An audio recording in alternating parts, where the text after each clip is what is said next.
Hello, how's everyone doing? It is your fallen angel back with another video. Today, we are going over the Babylon connection between ancient and modern religions, specifically Mystery Babylon in the Zohar Ha Sepher.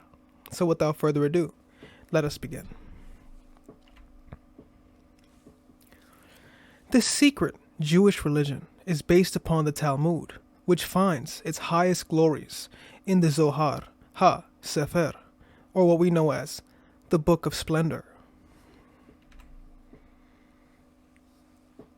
The doctrinal structure is based upon the Babylonian sexual interpretation of the Tree of Life and of knowledge.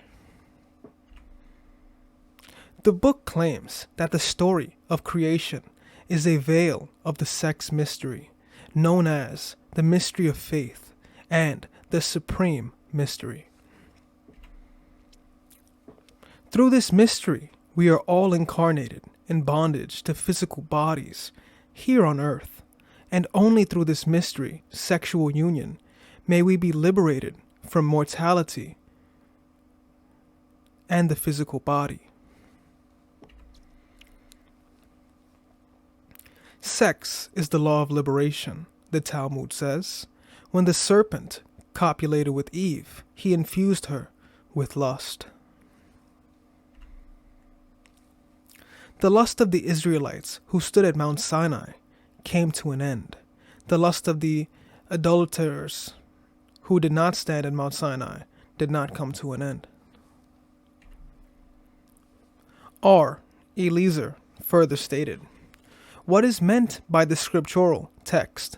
This is now bone of my bones and flesh of my flesh." Footnote emphasis on this is now. This teaches that Adam had intercourse with every beast and animal but found no satisfaction until he cohabited with Eve. This doctrine that Adam was promiscuous and practiced bestiality is the Jewish interpretation of Genesis 2:16, which says, "And the Lord God commanded the man, saying, Of every tree of the garden thou mayest freely eat." Not only was Adam said to have had sexual relations with the beasts of the garden, but also it was taught that Adam had a wife named Lilith before the creation of Eve. Since the Jews learned these doctrines from Babylon, we can assume that bestiality and intermarriage were also a part of the Babylonian religious worship. This particular passage of the Talmud quoted above spends much time dealing with bestiality when it is permitted by their law and when it is not. In Yebamoth, Rabbi Shimi ben Yehiya said, "A woman who had intercourse with a beast is eligible to marry a priest." Footnote, even a high priest, the result of such intercourse being regarded as a mere wound, and the opinion that does not regard an accidentally injured hymen as a disqualification does not so regard such an intercourse either. Because such words are offensive to true Christians, we will refrain from quoting further on this distasteful subject and continue our discussion of the Zohar. It teaches that the serpent called Samael had sexual relations with Eve, thus defiling her. Then Eve, in turn, defiled Adam in the same way. The Zohar goes on to teach that the serpent, who is said to be God, or at least their God, was the father of Cain. The doctrinal structure in the Zohar is illustrated by a phallic tree of life and its 10 Sephorat, degrees or steps to sexual perfection. The first Sepher is Yesod, the organ of generation, and this step corresponds to the moon. In the other mystery religions, Yesod means foundation, showing that sexual generation is the foundation or beginning of the road to salvation. The Zohar teaches that sexual union is the true mission of man on the earth, and that the male separated from the female, that is a male virgin, does not have a true right to the title man. It further teaches that if a man fails to have children in his lifetime, he must be reincarnated until he fulfills this holy obligation. Only those men who have produced male issue will enjoy the inheritance of God and be united with him in the heavens. The Jews are well known to be on a quest for the long-lost pronunciation of the sacred name of God, Jehovah or Yahweh, YHWH. The exact pronunciation of this name is said to have been lost through the centuries.